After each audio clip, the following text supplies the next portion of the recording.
This is Gabriel Gonzalez for Cage Side Press here with the promoter, the boss, el head honcho of Gamebred MMA, Gamebred Boxing, Jorge Masvidal. First question, most importantly, you know you're the most comfortably dressed promoter we have in the sport right now. How do you feel about that? Definitely. Being that I could do a lot of special shit in that cage, grants you a lot of special permissions outside of the cage. And one of them is like, shit, you wear whatever you want, get away with it, you know? I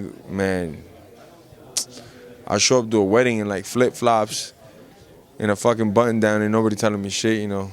They're complimenting me on my creative dressing, so it's like, man, I take it with me everywhere I go, you know? But there's times to dress up. I definitely feel this tracksuit is the vibe for this one, you know? But, yeah, maybe them suits and stuff, I don't know, sometimes yes, sometimes no, you know? I was going to say, like CBS said, you know, Jorge, we want to take it to television, we want to take it to network, but we can't be having you in the robes and everything. You got to wear a shirt and a suit. You are? All right, fair enough, fair enough. Someone else is going to give me the check. No matter. It's just going to be under my rules. You get JDS, you get Werdum. I mean, when you talk about this fight... Roy Nelson. And Roy Nelson. I mean, when you talk about this fight, though, when you have Roy Jones and you have Anthony Pettis and all that fun stuff that happened, and then you come back with this fight, can you just talk about that excitement of keeping that train rolling? We have to. I think that's what it's all about, you know, not just for the fan base and for the company branding, but if we want to evolve as a company and stay in competition with the rest, because let me tell you, the task force ain't easy. You know, the amount of work we have to put in here to stay relevant isn't easy. You know, we got a lot of good promotions out there with good teams running a solid product.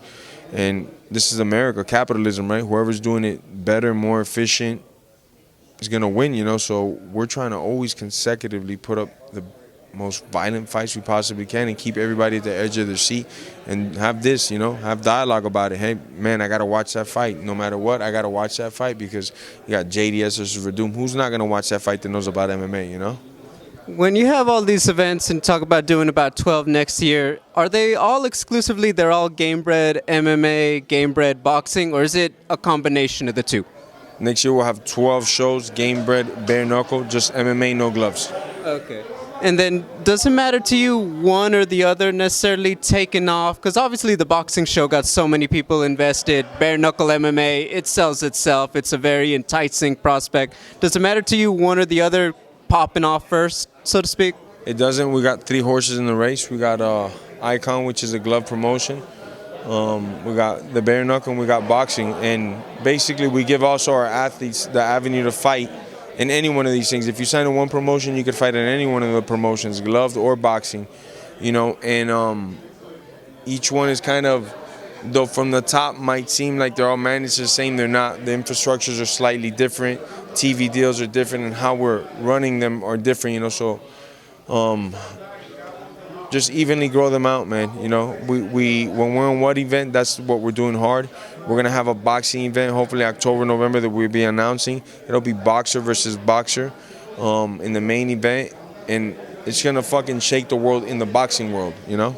Of course. And then final question, your guy Dustin Poirier is obviously fighting for your old belt with a good opponent, Justin Gaethje. He wins that fight. He's the BMF. You obviously are the OG BMF.